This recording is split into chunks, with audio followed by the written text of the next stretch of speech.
Yes.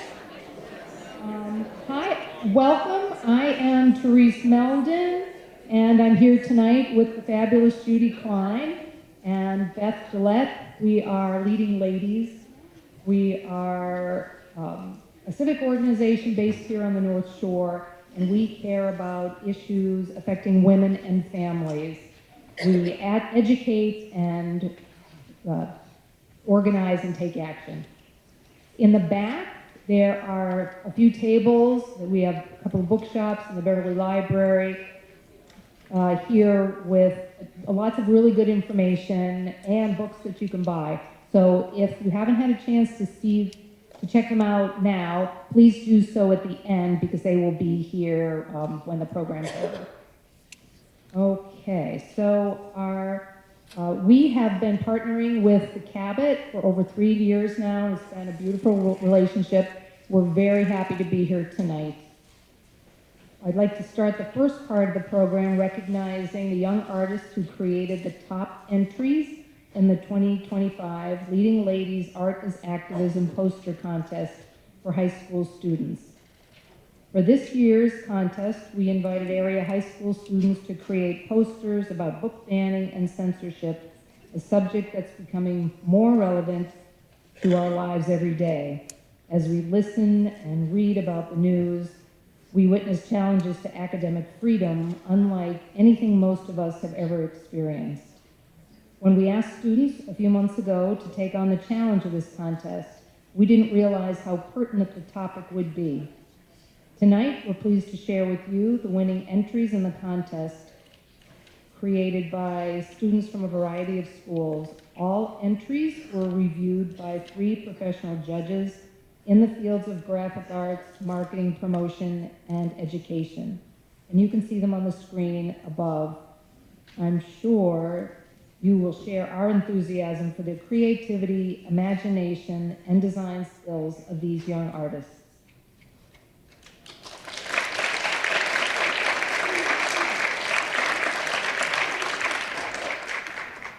Okay, so some of our artists are here. Honorable mentions will receive gift bags. First, second, and third prize winners will receive cash prizes. And I'd like to introduce you to the creators of these compelling and creative works. Honorable mention went to 3 artists. They are Johan Ortiz from Central Catholic High. If you guys are here, please just come on up onto the stage. Aaron Clark from Marblehead High, Avery Weiser from Marblehead High. Are any of our honorable mentions here tonight?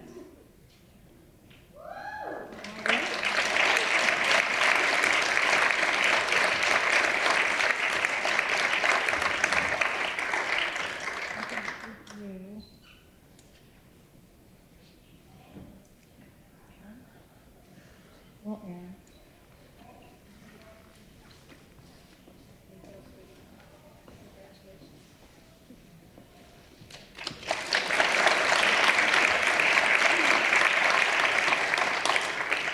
And now for our top 3 winners. If you're here or if someone is representing you, please come up to the stage to receive your cash prize. Third place, 2 people tied for third place. Third place and $100 goes to Delaney Caceres from Central Catholic High School.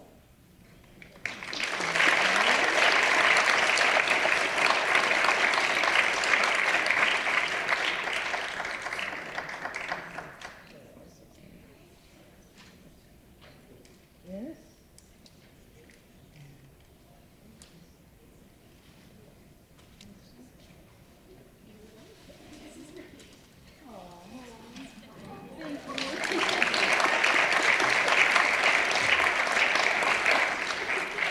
Our other third prize winner is James Monroe from Pingree School.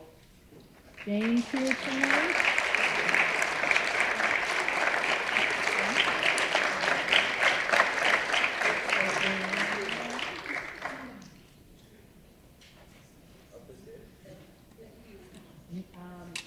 Yeah, I follow the guy. Thank you.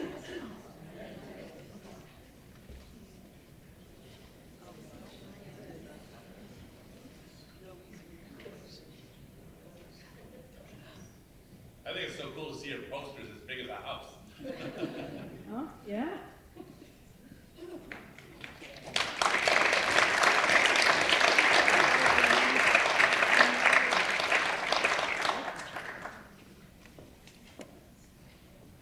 Second place and $200 goes to Laura Otnaro from Marblehead High.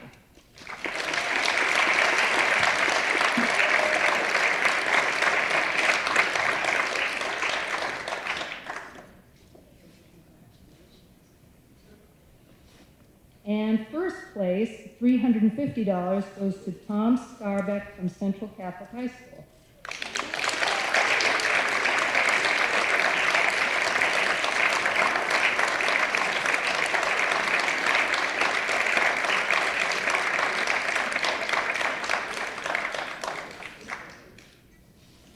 All right, one more round of applause for our winners.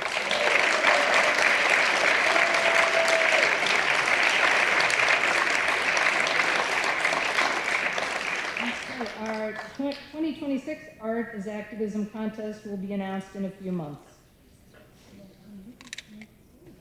Thank you very much for participating.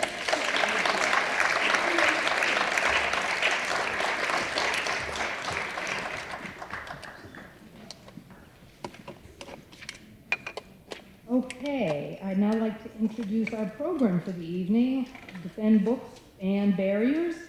Our moderator is Barb Fecteau.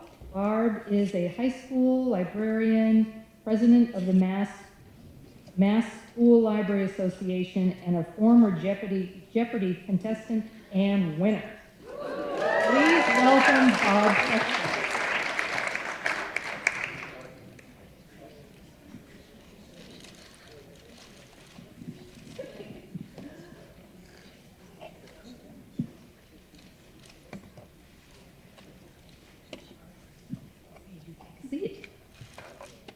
Our first panelist is Reba Tierney.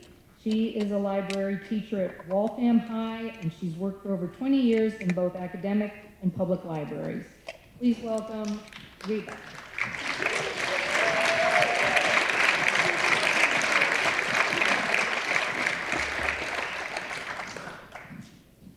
Jennifer Varney is an elementary school librarian in Cambridge. She's the past president of the Mass School Library Association and currently the MSLA liaison to the Mass Library Association Intellectual Freedom Committee. Jen is on the steering committee of the New England Helpline, a grant-funded project from the American Library Association that will assist anyone in New England facing intellectual freedom challenges. Please welcome Jen.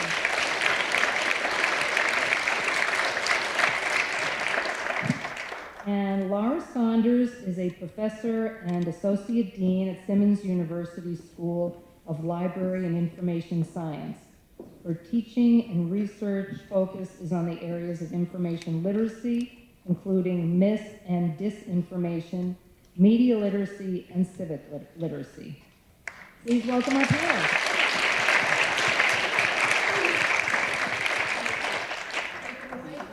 All right, hello everyone. Thank you for coming to hear some really intelligent people talk about a really important subject. So let's just jump right in with what your own experiences with book challenges are. You want to start, Reba? Hi, I am, like I was introduced, a librarian at Waltham High School, and a few years ago, we did have a challenge. It was actually 2 books, Genderqueer, and this book is gay. And I've been, at that point, I think I'd been a librarian for about 15, 16 years. And I remember hearing about book bans in library school, and when it was time to do a display, and it was almost like, oh, remember when they used to ban books? So it was a little, I really had no context for how to handle it. It's right, even right now, it's years later, and I'm like, Luckily, we had a policy in place, and I had a lot of support with my school, the administrators, the union, MSLA, and luckily we formed an ad hoc committee, and they chose to, their decision was to keep those books on the shelf, and then it went to the superintendent for approval, and he did approve it. It never went before, our policy didn't have to go before school committee, but we did, it was brought up at public hearing at school committee, so there was almost a 2.5 hour school committee where students spoke, community members spoke, teachers spoke, parents spoke, and it was very moving. But the end result was that both books stayed in the library. And I did add a few, I worked with the GSA at my school, the Gender and Sexuality Alliance, to add some content stickers to the front and the inside and with extra resources. And then the PTA, actually, they came up big and they decided I didn't have enough LGBTQ plus books in my school, so they raised money specifically to buy me more, so. Thank you. How about you, Jen? I have not personally experienced a challenge, luckily. I mean, certainly I have talked to parents who have had concerns about certain books, but it's never escalated to the challenge side. But when I was president of MSLA, my term started in June of 2021. And we were coming back from post-COVID, and I thought that I would be helping people figure out if they had to quarantine their books and that kind of thing. And then I was informed, rather strictly in the library world, like generally you get asked nicely, and I got an email saying, you must be at the Zoom on a beautiful Saturday afternoon in October. And I was really bitter. And it was called Legislative Update, and I was like, oh. And within minutes, my jaw was on the floor because it was the American Library Association and a lot of other national associations, and they were saying, get ready, this is coming for you. And so my term from 2021 to 2023 became something very different. So my experience with challenges is from the support side. I helped a lot of people in districts that were dealing with challenges or complaints navigate that. And so that's what I've been doing. Thank you. How about you, Laura? So I also have not had to directly deal with challenges. Being in a university, luckily, those don't come up very often for us. But I do live in Somerville, which is typically, a pretty progressive city. And when we started seeing a lot of that anti-library and pro-book banning legislation starting to pass across the country, I worked with my city councilor to pass a resolution supporting our library and supporting intellectual freedom, which was great. But what was interesting is a woman from the bookstore in our city came and spoke with me as well. And all of the city councilors signed on to the resolution, which was great. But one of them said something along the lines of this was just symbolic because, we live in Somerville and it wasn't really a big deal. And the woman from the bookstore talked about the way her books and her store had been vandalized. And I shared some stories I had actually served on the board of trustees for the Somerville Public Library. And they did have some challenges to books as well as protests to drag queen story time. And since I've left the board, there have been even more. So I think it's important to realize, kind of like you were saying, it can happen anywhere. It is happening everywhere. That's so true. And just as a reminder that, it has been happening for a long time, I actually found a copy of Carmen by John Benton. This is the book that was banned in my middle school library. I went to a very, very fundamentalist religious school. And this was written by John Benton, who was a missionary who worked with young women who had formerly been on the streets. So it's the story of Carmen's life on the streets. And I read it in 8th grade and was fascinated. And I told Kim, and then she told Lynn, and then she told Dawn, and we all read it. As soon as they realized we were all reading this, they removed it from the library because why are these girls reading this book? it is, it's a tale of a girl's life on the streets, but I have never to this day done heroin because of this book, so it was very effective. Sorry. Okay.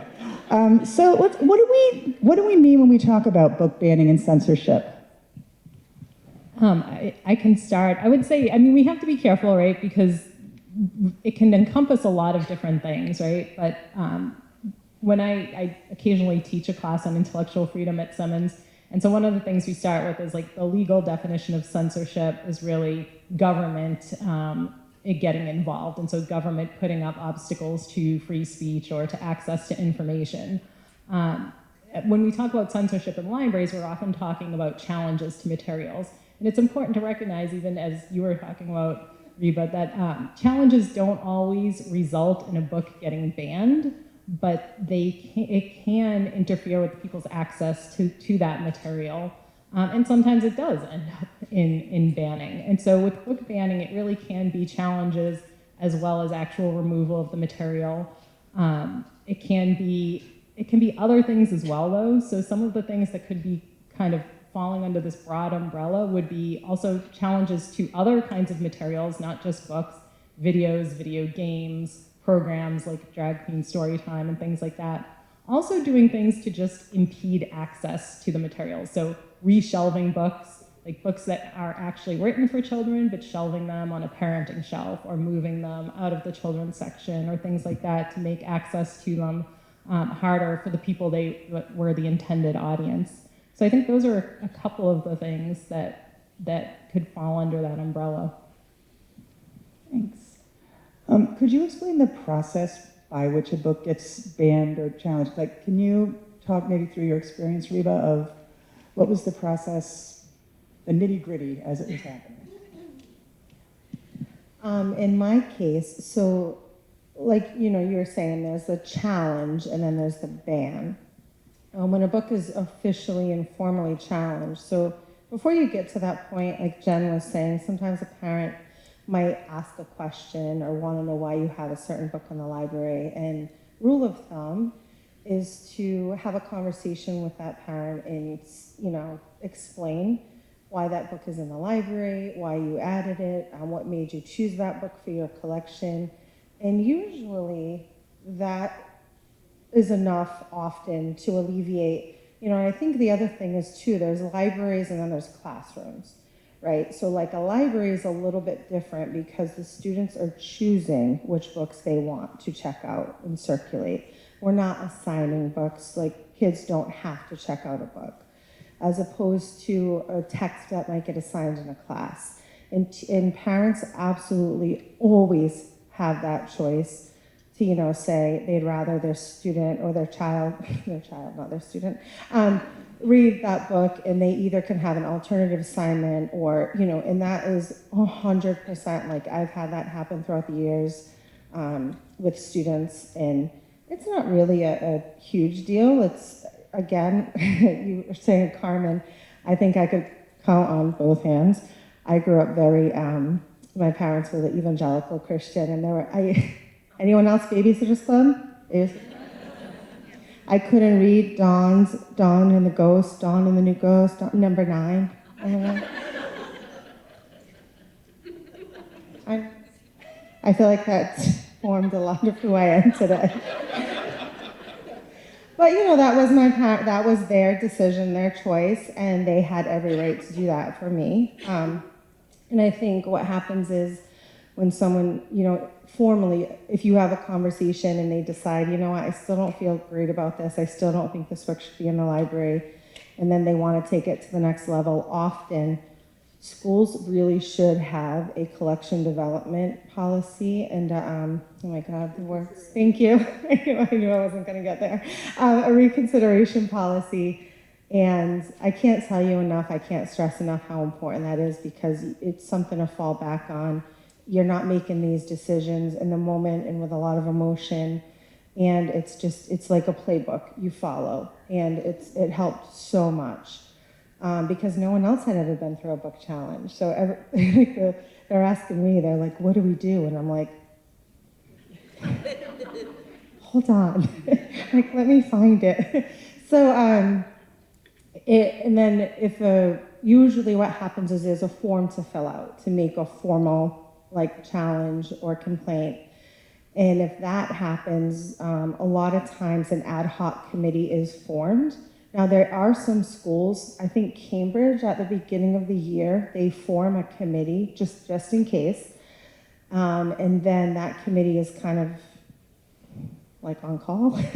So if anything happens, it's usually a student, a teacher, an administrator, a parent, but it's a group.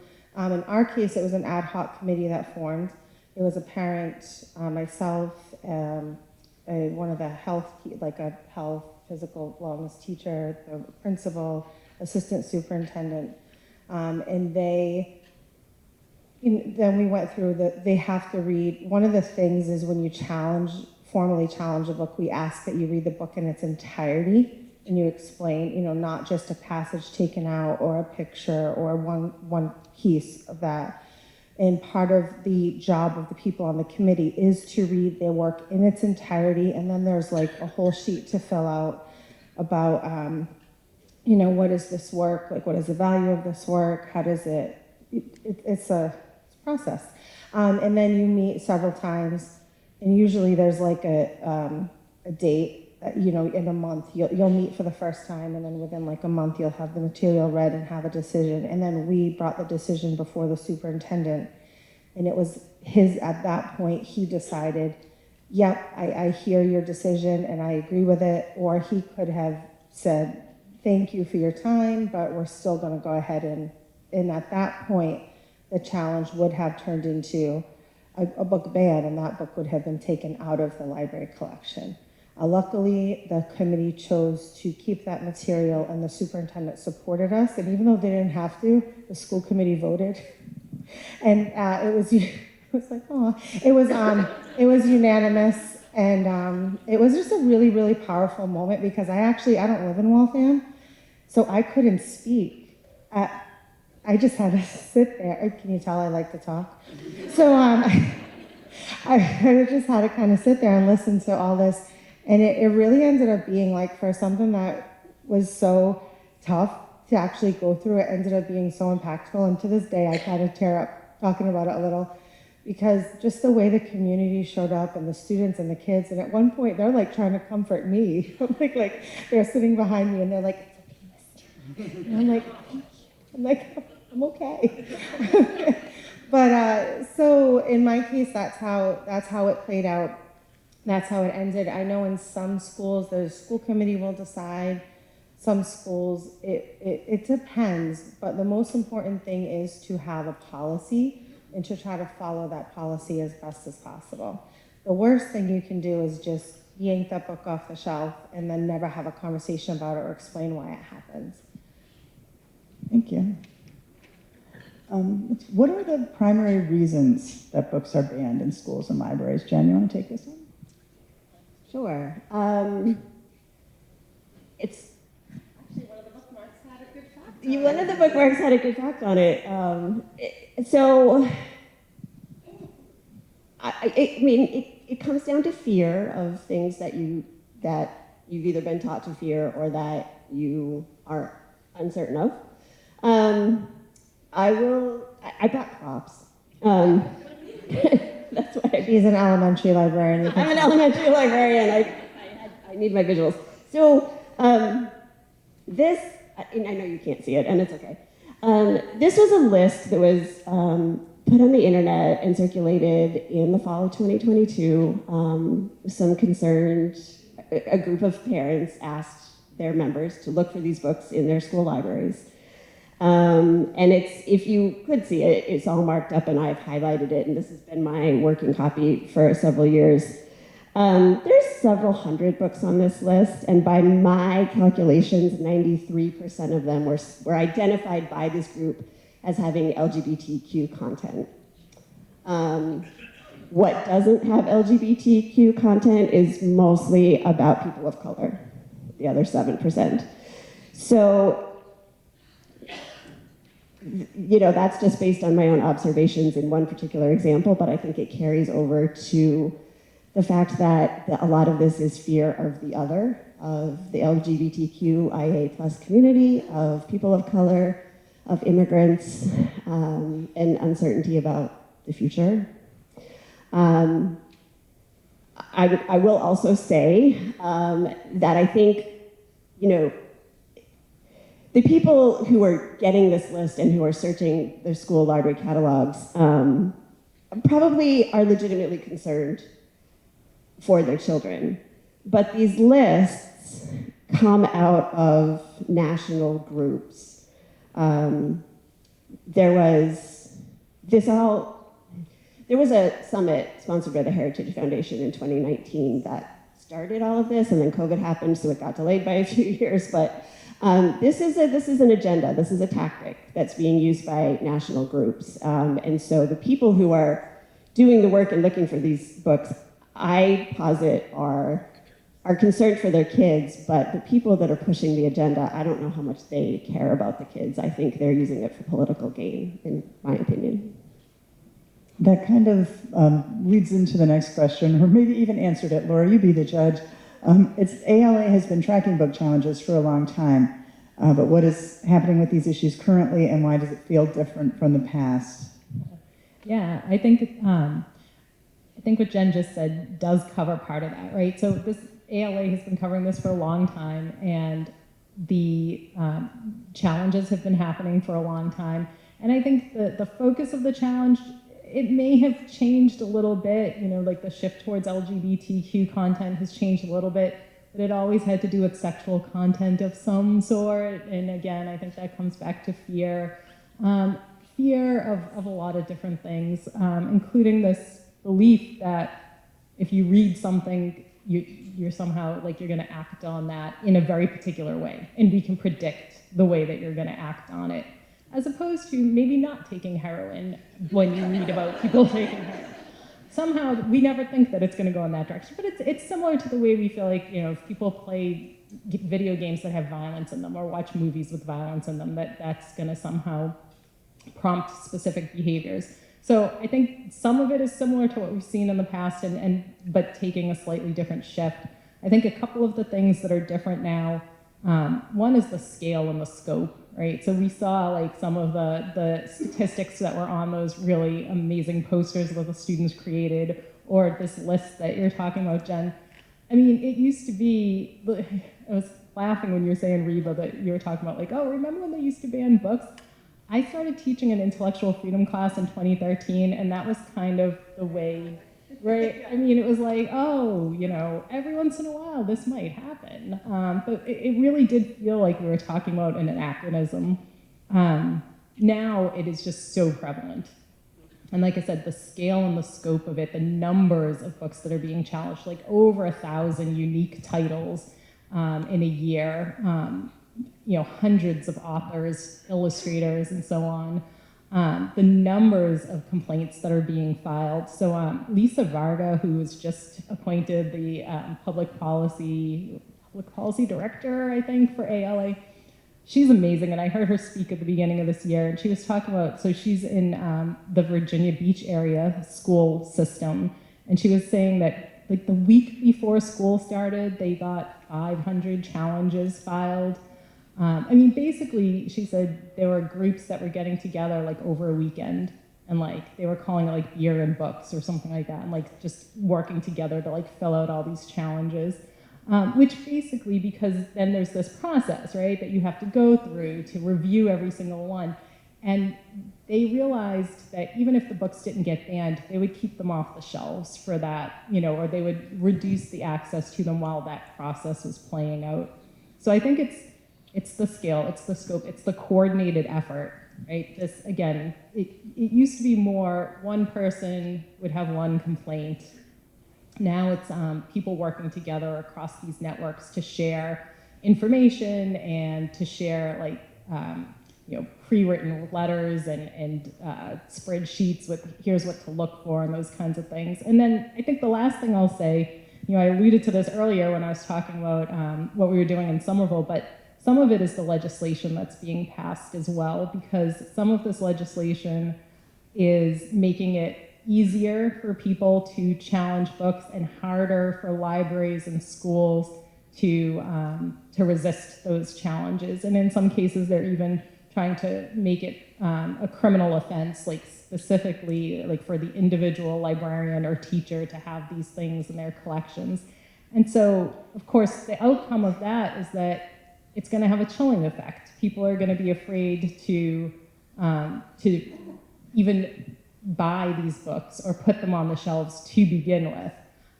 So I think those are definitely some of the things that are a little different. So I'll be honest, after my challenge, we were having open house. I think it was like a year later. And I remember looking around right before I was like, okay, what is out? What is being displayed, right? And like, I hated that, but I'll be very honest, like that did happen. And that it goes against everything like you want to believe and do. And you know, and so it is real. It's a real reaction that happens. Yeah. So in what ways do book bans impact students' access to diverse ideas and perspectives? I got your name on that question, Reba. Well, God, I get so emotional about this. Honestly, I think what keeps me going and what keeps me kind of fighting and feeling like I'm doing the right thing is I've actually had students come to me and say, Miss Tierney, like reading this book, I actually feel like I saw myself in this book. And like, I know it sounds kind of a little cheesy and you're like, oh, but like that's actually happened several times. And I just had a student write a book review for me and it was so cute. She's like, now I understand like more about how I feel. And it's hard to explain how and it's everything. It's not just, I had a girl who came up to me one day and she was holding a book and it was Silver Phoenix by Cindy Pon, who's a Asian author. And the girl, she goes, Miss Tierney, it looks like me. And I was like, oh, girl, it's us. And just like for kids to see themselves, and I had another boy who he made me take a picture of him holding Dear Martin because he looked like, and then we sent it to Nick Stone, we like tagged her. And so when kids see themselves like represented in books, and it's so powerful. And I think that's kind of what we forget sometimes and what gets lost in the, the desire to, like Jen said, I think a lot of people that genuinely have a concern about a book because they're worried about their children, I can respect that and I get it. And I think that's when it helps to have a conversation with like your librarian or teacher. And that I think is what is frustrating about some of these that feel like coordinated attacks is it doesn't feel like they're thinking about the kids, and I get it, not every kid has to read every book, and there are some students that aren't ready for a certain book or maybe shouldn't be reading a book, and that's okay. That's why we have all different sorts of books. I had a girl ask me for like, she didn't word it this way, but it was like kind of like gentle Christian fiction, and I'm like, all right, girl, I got you. But like, so we need to have all types of books. I know. So, like, we really need to have all types of books because I work in a school with over 1,800 students. They are 1,800 different human beings. They're not a monolith, right? So, like, a book that a senior, it made a huge impact on them, and they came to personally see me and thank me for, like, having that book. Maybe a freshman might not be ready for that or doesn't have to check that book out. But I think, again, like, that's what we do, like that's our job, that's what we love. Like we purposely curate the collection to match our students and our student body. And I don't read every book I put in my library. I'm not that good. But I read at least 2 to 4 reviews of every book I add to my library. I do not take it lightly. And a lot of librarians were very deliberate about how we build and curate the collections. And I think sometimes people don't fully understand that. So, Can I jump in for a second and be wonky about that question too? You have little ones. I have little ones, and we teach a concept that was introduced, this is the pedagogy, by Rudine Sims Bishop in the 80s, early 90s, I'm not exactly sure, but it's the concept of windows and mirrors, and that books are windows and mirrors and sliding glass doors. And I think Reba just really eloquently spoke about the mirrors, about how crucial it is that you have access to books where you can see yourself. I have a very similar second grader came up to me with a book in a series and said, Miss Bernie, she's Korean American just like me. And it was awesome. And yeah, that's why I bought that book, you know? But the windows is just as important too. I think that in Cambridge sometimes there's windows everywhere. People get to see a lot of differences. I grew up not in a fundamental Christian household, but in the middle of absolutely nowhere in like North Dakota and Wyoming. And books were my literal window. Like I had no access to anything outside of my tiny little communities except through books, and you know, they became my windows and my sliding glass doors. And I now am an elementary school librarian in Cambridge because that's where I want to be, because I appreciate the differences and the variety because of the reading I did as a kid. So I think, you know, books are key to building empathy. Books are key to understanding other people, or at least getting clued into the existence of other people, at the very least, in elementary school. So, Thank you. How do book bans relate to the First Amendment?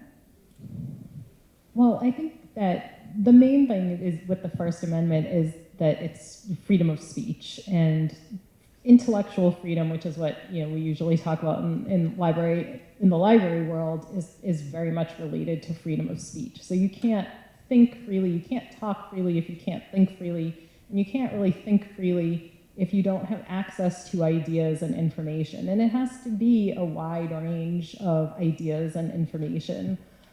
So I think that having that access through all of these different, well-curated collections that are organized in ways that allow people that kind of access really gives people that ability to then form their own ideas and engage and communicate those ideas.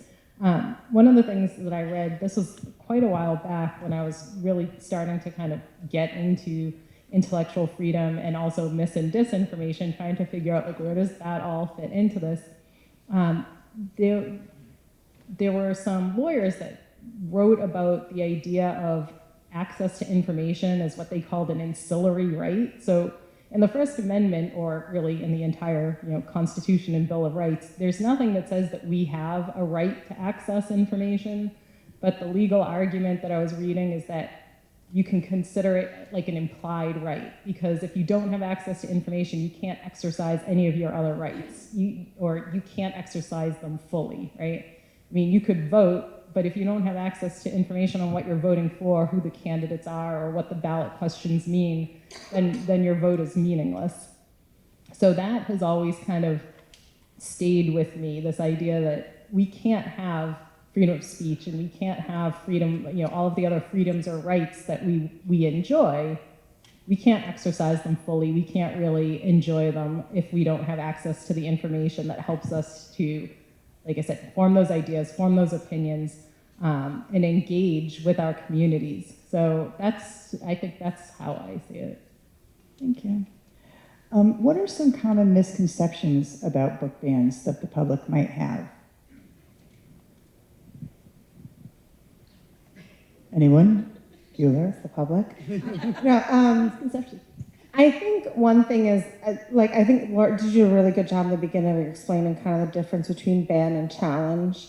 I think, one misconception I've been hearing a lot is people like, oh, it doesn't harm the author. It doesn't harm, it gives them press. It gives them, but a lot of these authors are often in marginalized communities themselves, and they don't support themselves solely by being an author.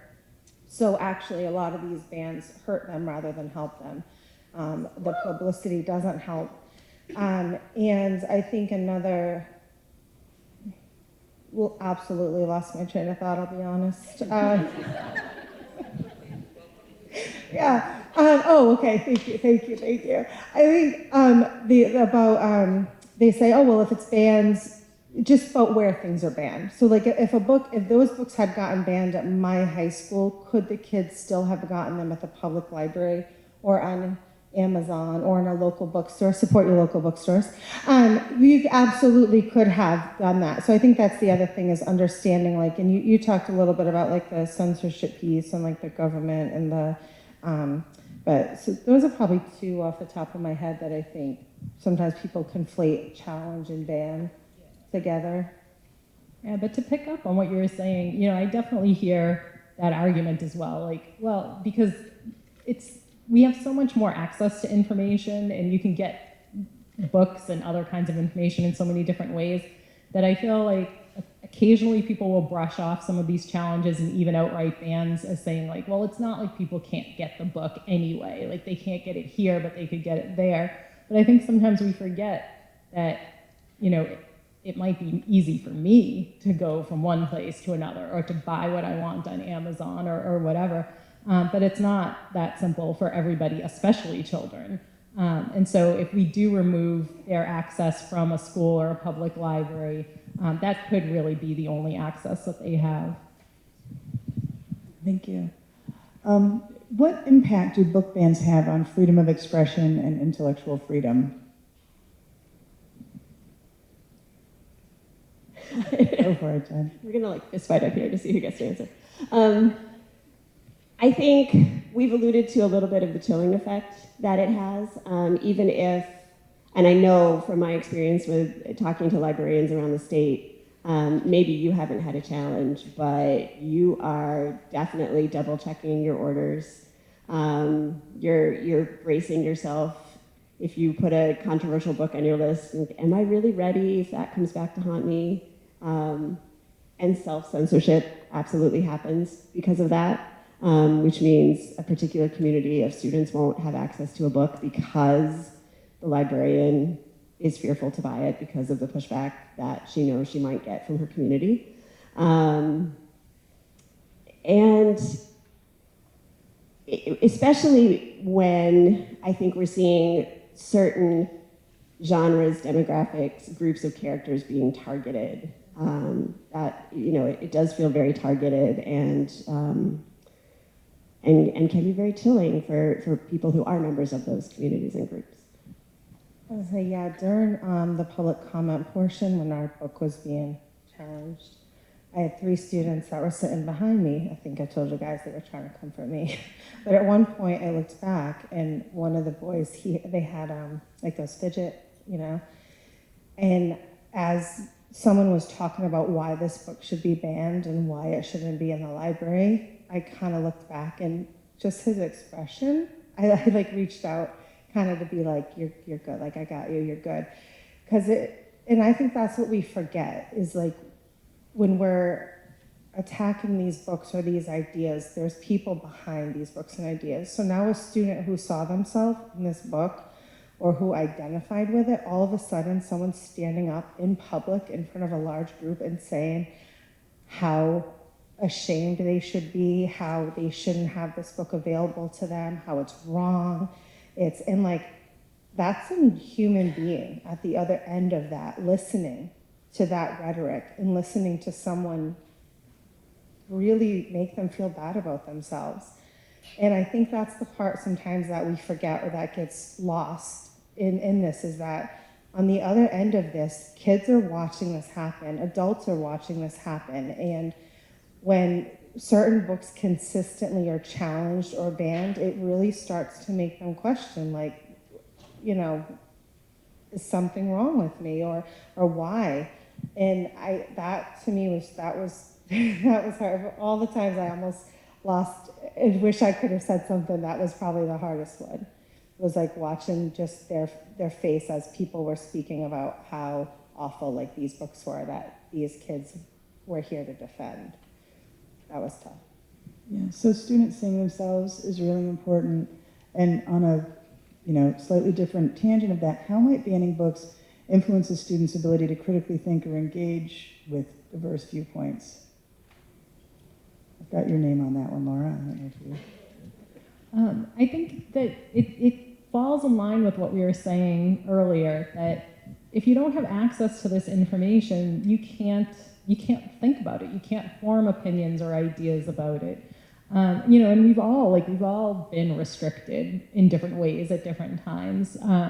And I mean, I've had students, right? I mean, I teach graduate school, so these are students who have had some life experience and some prior schooling and things like that. And I've had some of them say in some of our classes, like, again, because of their upbringing or because of where they came from or whatever it is, that there are certain ideas that, especially around intellectual freedom sometimes, and the idea that people should have access to information that is really new to them, and until they get that exposure, it's just hard to start thinking critically.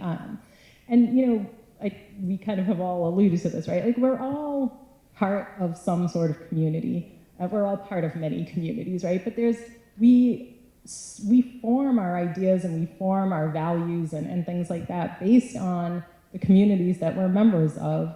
And for a lot of us growing up in particular circumstances, particular places, particular religious observances and things like that, we're taught, first of all, what we do value and then also what we don't value. And again, unless you're exposed to ideas that come from different perspectives, it's natural to just accept that, what you've been told all your life is right. And so again, until you get those other perspectives, it's going to be really hard to break out of that way of thinking and to look at things from other angles.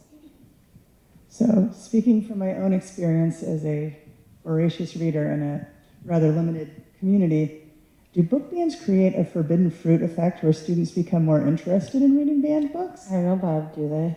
Oh, heck yeah. They really, really do. In my experience, but in real life, it's sad.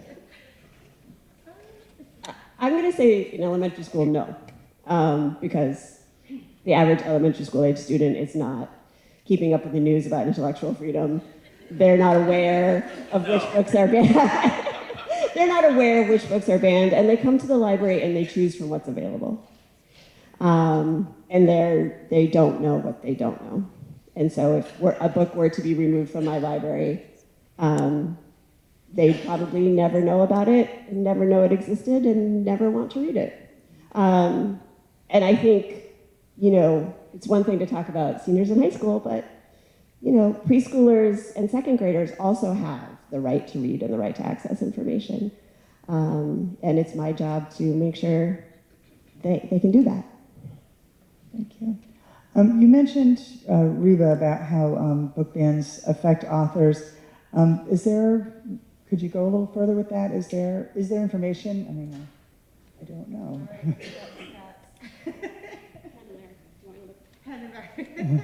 We all got phones, look it up. No, I mean, I can search it up real quick. I don't have cold and hard facts ready to go.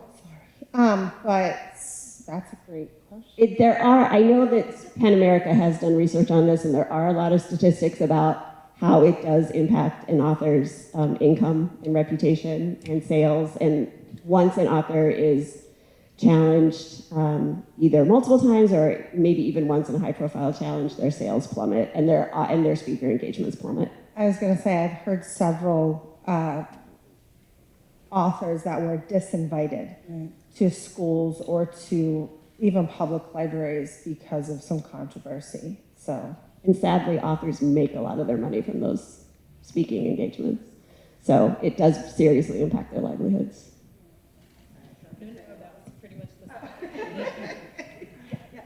We kind of danced around and haven't really talked about like technology a ton, even though we have a laptop right here.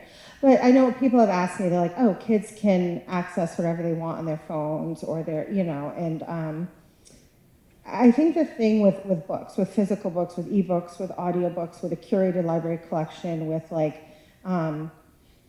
I think there's that chance to interact with a student, right? That if they're reading something on their phone or they're getting something from a friend or they're watching a TikTok or whatever you young kids do these days, I'm not a part of that conversation usually, right? So that's the nice thing about a student. Sometimes they'll come to me and be like, Miss Tierney, did you read this book? And I'm like, I did. And then have a conversation with them about that. So that's, I think, a piece too that sometimes that gets glossed over. That's an important one too, because, you know, I have kids in my school ages 4 to 11, which is a pretty big range, and just that, and I don't have to say no, because I figured out if I say, I want you to take that book home and show it to your parents and ask them if it's okay for you to read it. 99% of the time they'll go put it back, because kids know. And try that. It probably wouldn't work so well in high school. In fact, in high school, you probably shouldn't say that. But in elementary school, it works really well because the kids know when they're only 6 and they're checking out a book that's meant for a 12-year-old. But the adults' guidance there, I think, is super key. And yes, they can access all kinds of stuff on the internet, and there isn't adult guidance there, and that actually concerns me a lot. So you were mentioning your elementary experience, and I just want to bring up a question, because here in Beverly, to be clear, we do not have librarians in the elementary schools. Ooh, I know. So what, from the elementary level, what impact does that have? How do you keep someone from just, pulling a book off the shelf and saying, no, this isn't right? You don't. Actually, we're seeing, so in 2022, 2023, a whole bunch of challenges happened. I have stats, blah, blah, blah, blah. The last 18 months, we haven't had challenges on specific titles reported to us. And that's because by the time we find out about something, it has happened in a school without a librarian and the book is gone. Or the police have been called in some instances. Or a teacher, a first-year teacher, writes to us and says, I've been told I can't have this book and I think it's wrong, but I can't afford to lose my job, so I took it down. So what I'm seeing now in Massachusetts for the past year, 18 months or so, is things that wouldn't qualify as an official challenge in statistics, but that go to show the chilling effect of intellectual freedom throughout, because if we don't have a librarian in a school, the librarians typically are the defenders of intellectual freedom in a school, and if there isn't one, then things happen that, procedures aren't followed, and books get removed without a lot of fanfare. Even in the public library, a lot of times, anyone know of this one? You check a book out and never return it. So it's not on the shelf anymore. That's a good one. So that happens a lot. Some people will, you talked about this, but they'll reshelve things or move things around. So I guess, would we call that soft censorship? Would we give it a name? Would we not? I think we can call it censorship. It's just flying under the radar. It's not being reported, and it's not counted in our statistics. And so we have a lot of education to do in our communities, I think. Okay. Barb, get some elementary school If libraries. people are concerned about this topic, what can they do? What action can they take? I did not do that on purpose. I did not say that. Okay, so this is going to sound super cliche, but it is absolutely the number one most important thing you can do, and it is to pay attention on the local level to what is happening in your school board elections and your local library trustee elections, and on the local level, because that's where it's happening.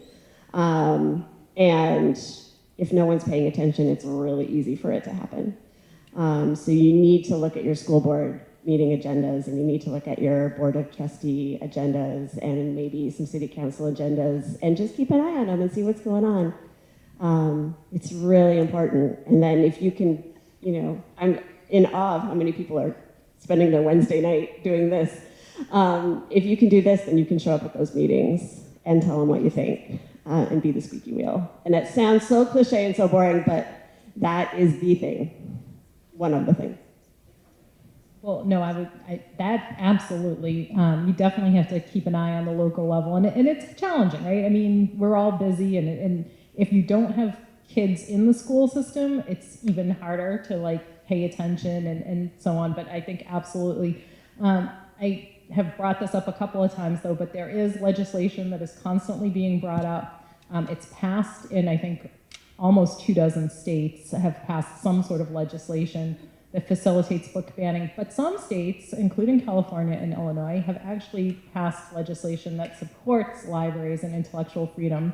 So everylibrary.org has a legislation tracker that you can log on to, and it will tell you what's happening. You can also go to mass.gov. You can go to the state Congress and sign up for alerts and things like that. But it's important, so a very local level, but then also at the state level, I think, to just keep track of what's going on and stay in touch with your legislators and let them know that this is one of the things that you care about. I'm looking up the number. There is actually, on the State House right now, bills on both of those sides. And I'm looking up the numbers. The numbers just changed. The numbers just changed. I used to know them by heart, and I don't anymore. So I'll just, when I find them, I'll just jump in again. Shout them out. So good to have a librarian around. I am ready. I can look things up. So. Ever vigilant, ready to give you information. So how do you think the debate around book bans will evolve in the next decade or so? Will the trends increase, decrease? Why? I'm looking at you, Laura. It depends on the day that you ask me, but today I am being optimistic. But I say that only half jokingly. I am still optimistic for a number of reasons. First of all, I think that librarians really do care. These values of like intellectual freedom and anti-censorship, but also just like empathy and access and things like that are baked into our values, are baked into our code of ethics. It's what we learn about all through our programs of study. And we have a long history of resisting censorship. It's not always easy, and then sometimes it's getting harder, but I think that I think that this is a group of professionals who are committed to this work, number one. But number two, I don't think it's just the librarians. All of the statistics that I've seen from various like surveys and things like that show that the vast majority of people on all ends of all sides of the aisle and walks of life, and yes, are against banning books. It doesn't mean that everybody thinks that, like you were saying earlier, Reba, not every child has to read every book. And there is something to be said for parents having input into their own child's experience, right? I still haven't read The Thornbirds. Thanks, Mom. Right? Well, and I'm thinking of my own kids. My kids, like I'm sure all your, right? You can have two kids completely different. My daughter could have watched any movie. Nothing scared her, nothing and my son, he would self-censor, he knew, right?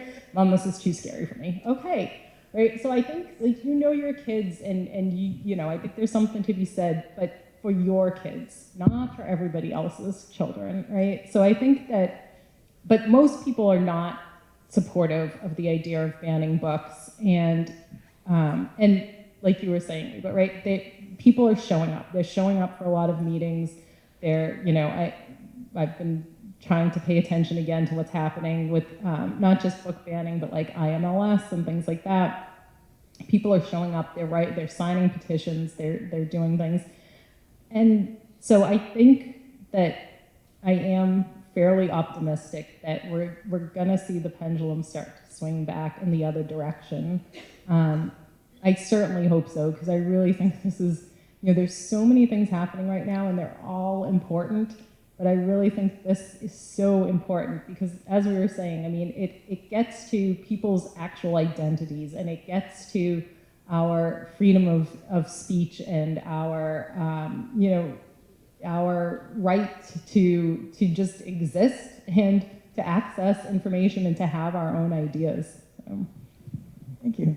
You kind of wrapped that up beautifully. Is there anything that you feel that we've missed that you wanted to cover before we start taking questions? All right. I was told we would be taking questions, but I can't see anything, so everyone may have left, and that could be a recording. There are people here. Wow. Does anyone have any questions? I'm willing to stand up and hold a microphone down here, or I could go out. Oh, we've got somebody. Excellent.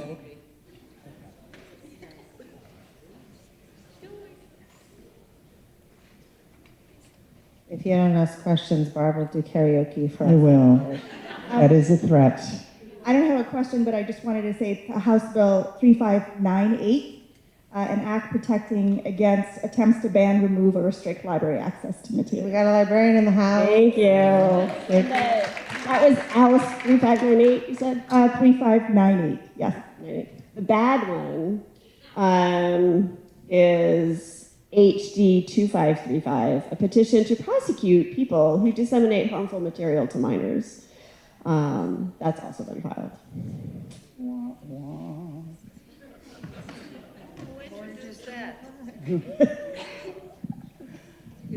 I'm too soft for prison.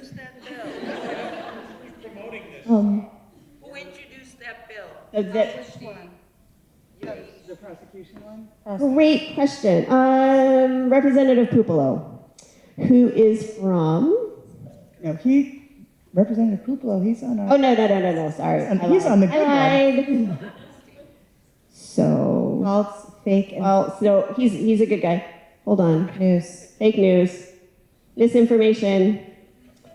David Vieira,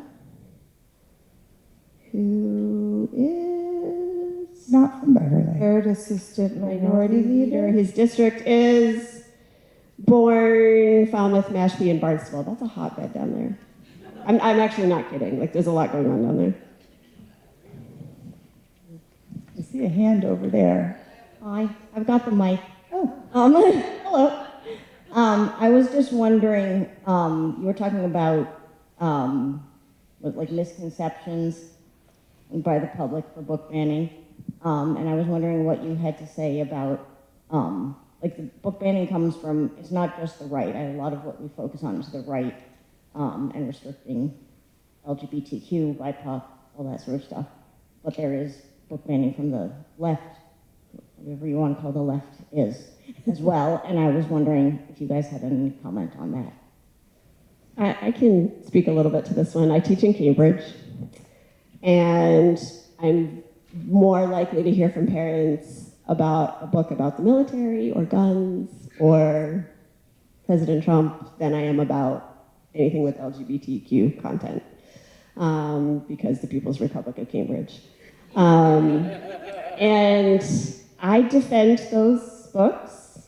And, you know, obviously I would never, no librarian would ever put anything illegal or inappropriate in a school library for their ages, but I believe second graders are really curious about the military.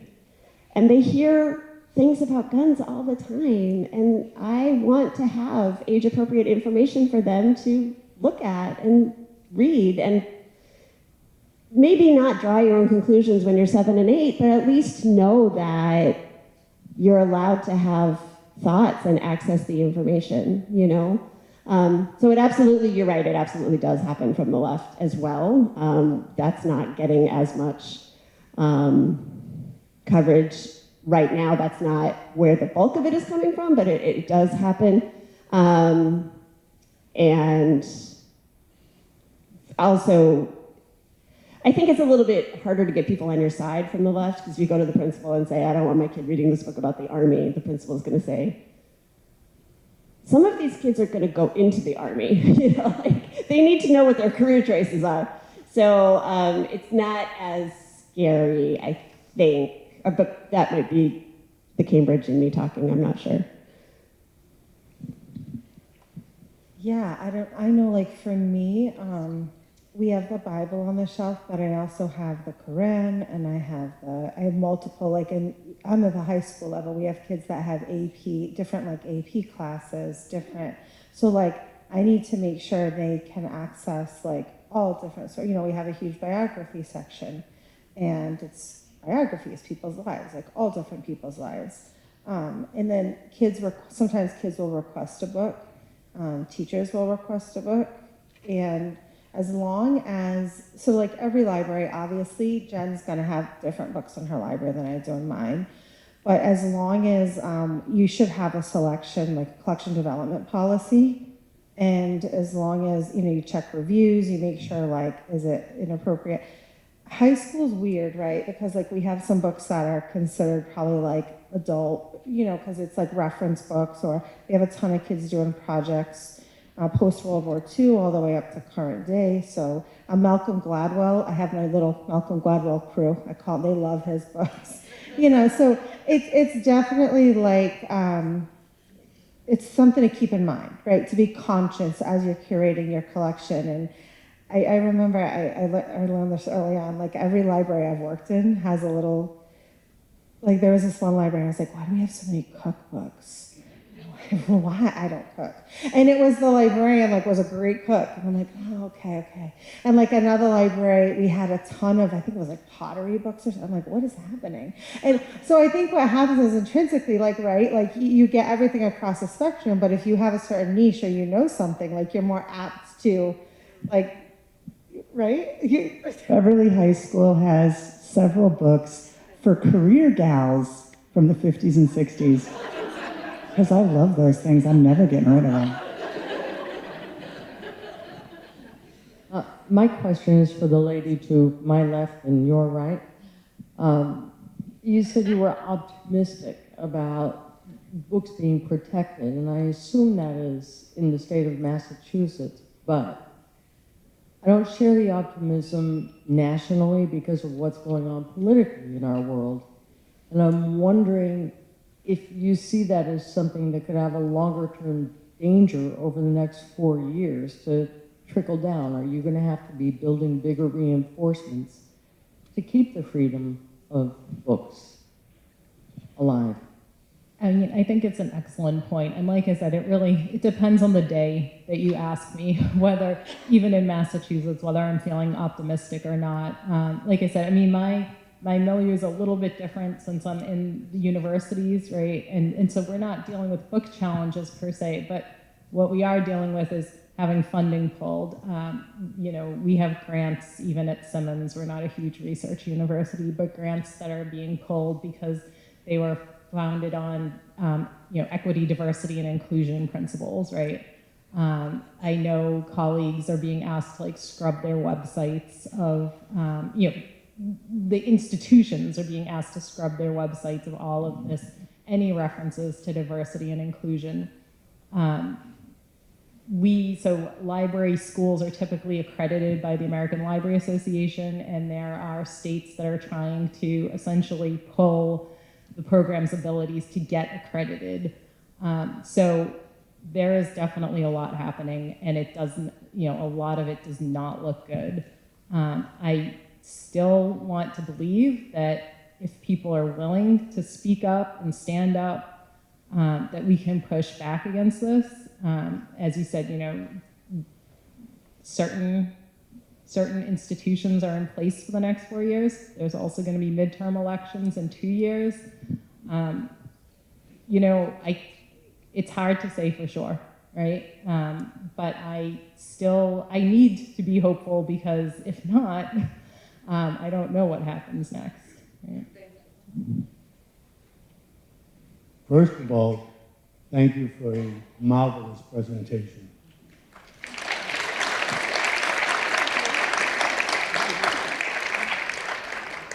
I was struck by the two anecdotes about the young children coming to you, and if I got it right, something like, oh, this is like me, she's like me. And it was just so relevant today, I believe, with the vulnerabilities of the children, with the bullying, with the harassment, with the uncertainties, with the suicide.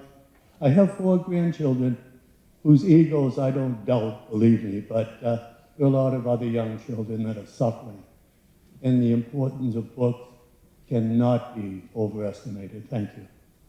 Thank you.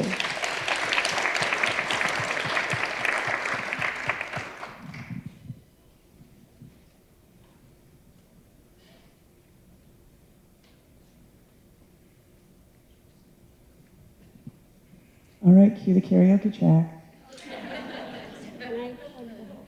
Oh, absolutely, yeah. It's not officially launched, yet, but it's going to be in the next month or so. The New England Regional Helpline is a grant funded by the American Library Association. It's a project all of the library associations in New England have gotten together and are working on it together. And that's part of the reason why it's not launched yet, because when you are doing something with a group of volunteers from 6 states, it takes a really long time. But it will be launched very soon, and it will be, anyone can reach out. It's mostly going to be staffed by librarians, but teachers, citizens can reach out if there's any kind of intellectual freedom challenge happening that you're aware of, and get resources and support. We are not lawyers. We can't engage you in that way, but we can help point you in the right direction if that turns out to be necessary. So that is called the New England Regional Helpline. We sort of have a Google site, but it's probably not indexed in Google yet, so if you Google it, it's probably not going to find it because it's like 48 hours old.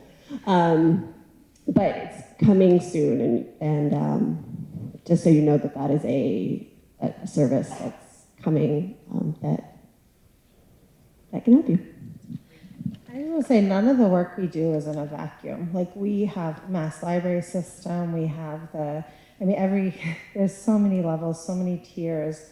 And like, even when I was going through my challenge, like, I definitely did not go through it alone. I had colleagues that were supportive, community members, my peers.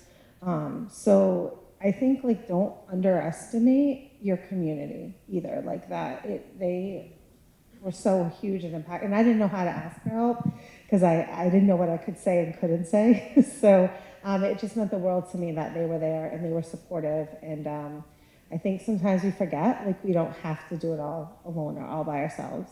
So. Don't go it alone. Oh, somebody up here has a question.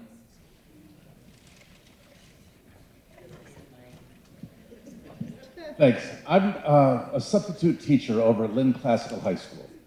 And I got surprised when I went into a freshman class and they did a mice and men. And there was racial language in there that's like just awful.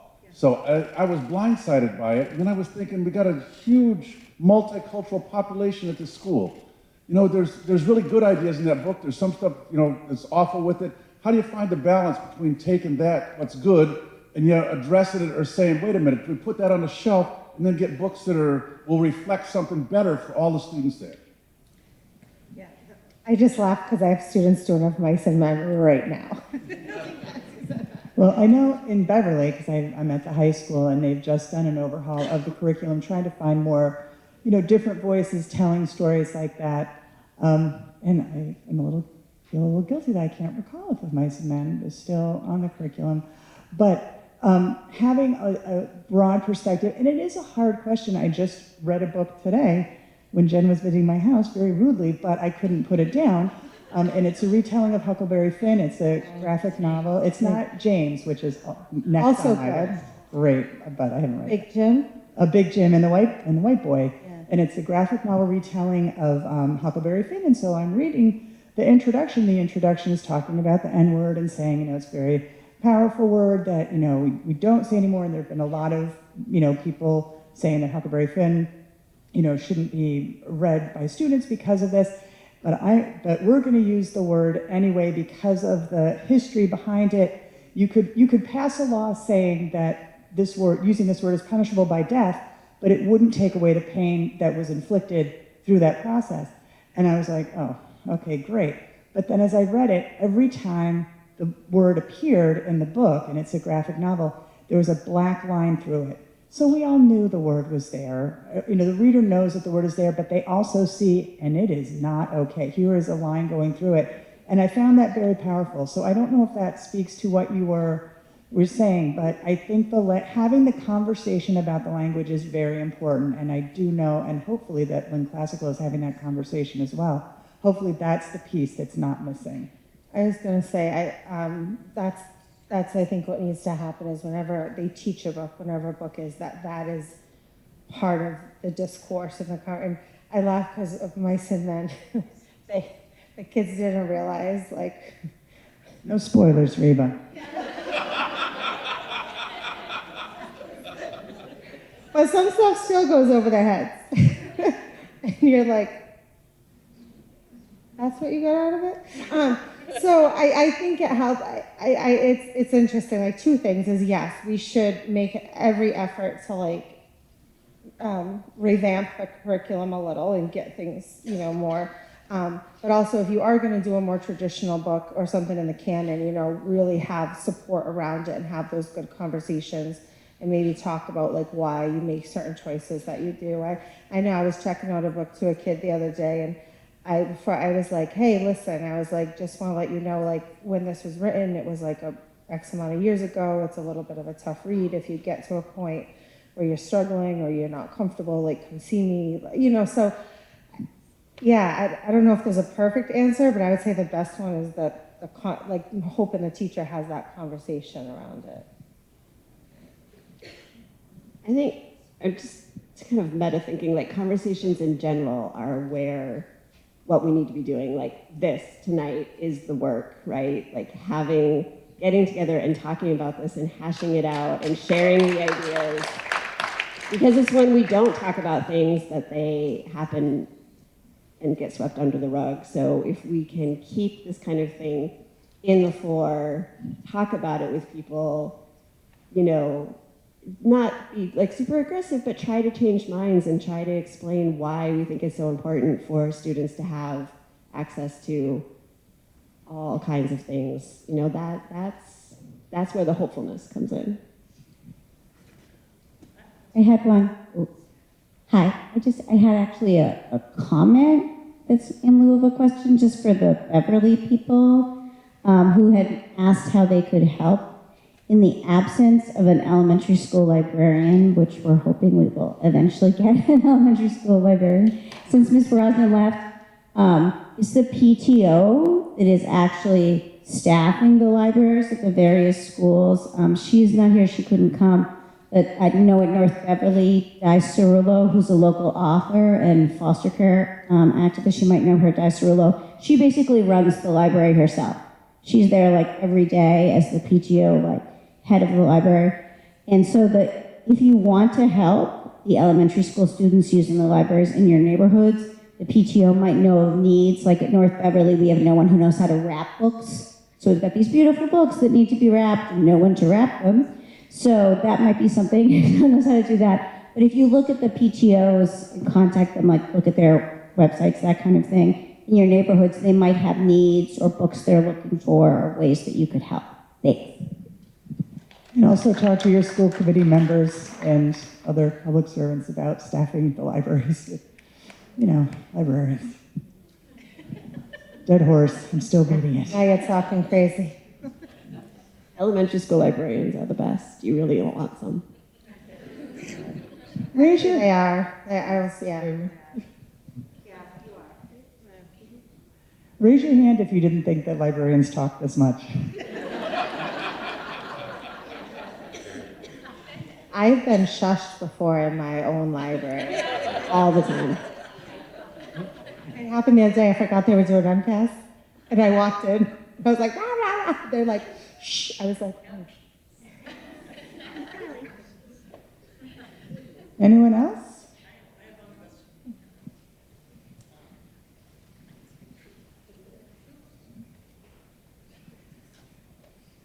Thank you. I just wanted to expand a little bit on the discussion of, I guess, lack of a better word, culture. Like, I feel like we're in a bubble up here in the Northeast. And so I think of a lot of the other southern states or Midwest. And is there, I should know this, but I'm not a librarian, is it a culture, or are you trained as librarians, no matter where you are, that you are supposed to not be like political? You have to, but if you're in a state or in an area that is very, very conservative and you know that there's a lot of political pressure, what is your code of ethic being a librarian? Yeah, that's a great question. So I will tell you my understanding of it, but please jump in. So yes, the code of ethics is a national, like we have a national code of ethics that should be taught in library school regardless of where you are and should be adhered to across libraries everywhere. When you bring up like political neutrality, for example, that's a little bit tricky. And so there's 2 or 3 things that I'm thinking of here. We talk a lot about the idea of neutrality in libraries right now. I would suggest that we may be using that word incorrectly. The idea is not so much that libraries or librarians are supposed to be neutral in general. The idea is more, and again, this may vary a little bit in schools where you're supporting a curriculum and you're answering to a school board and things like that, but in general, the idea is that we're supposed to practice viewpoint neutrality in terms of collection development, in the sense of not excluding books based solely on the viewpoint of the author or, you know, the perspective of the content and things like that. What I would say is that's not neutrality, that's supporting intellectual freedom. So, you know, do we have to be absolutists about intellectual freedom? Maybe not necessarily, right? Like this is some of the discussion here tonight, but I think that it's not being neutral, it's choosing to either support intellectual freedom or to make some, you know, careful collection development decisions. The only other thing that I would say about political neutrality, or 2 other things that I would say, right? One is that public libraries, I know public libraries and librarians, there are restrictions against lobbying, right? And then what counts as lobbying, I think, can be a little bit hard to define sometimes. So the librarians do have to be careful about, you know, you can provide information for sure, but like being careful not to cross a line into whatever could be considered lobbying is number 1. And then the last thing I would say is that most of the institutions that we're talking about, public libraries, school libraries, we're supported by our community's tax money. And so that's another fine line, right? In terms of wanting to uphold our own values, but also knowing that, you know, we're not gonna get funded if and this is, you know, again, this is what we're seeing in some places across the country, which I'm sure is what you're referring to, is, you know, people taking over boards of trustees, removing libraries, slashing funding, and so it's a really delicate balance. But that's my perspective. I don't know if you have. I would just add, I'm currently taking library courses at the University of Southern Mississippi, and it does not get any redder.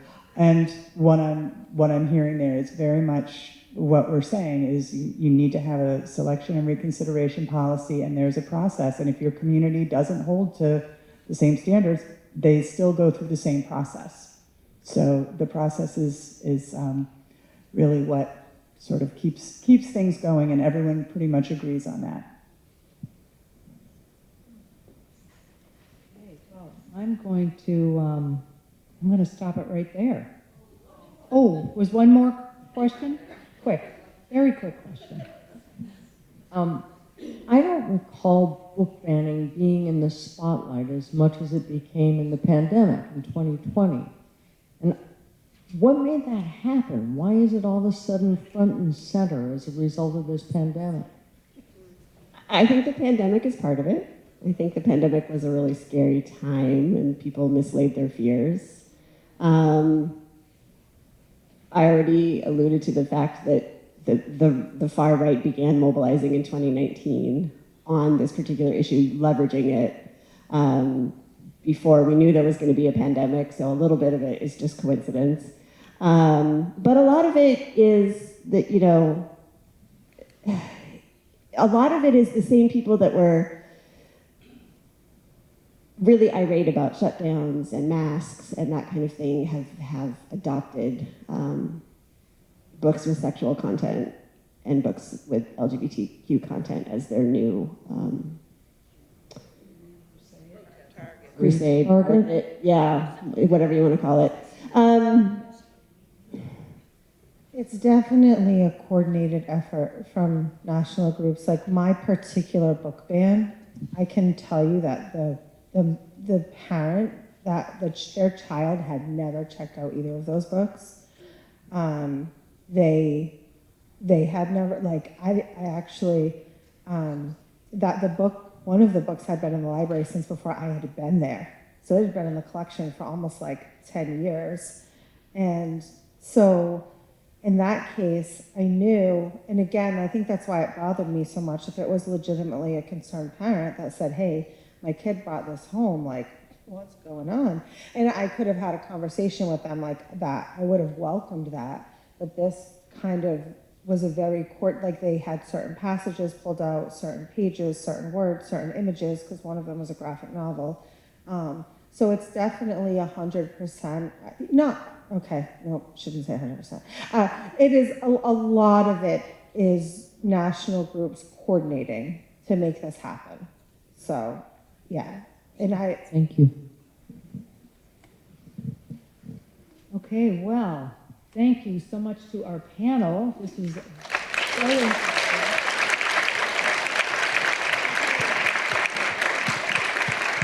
And thank you to the Cabot for partnering with us to bring you important discussions. I hope that you are more inspired by what you've heard here tonight and motivated to challenge censorship and encourage others to join you. Please stop at the tables in the back. These wonderful people are going to stick around, and you can purchase books, you can pick up information. And if you guys could just stick around so we can get a picture. Are any of the students still here, or did everybody split? it's a school night. They had to go to sleep. Okay, all right. Well, thank you again for coming, and we hope to see you at another community conversation.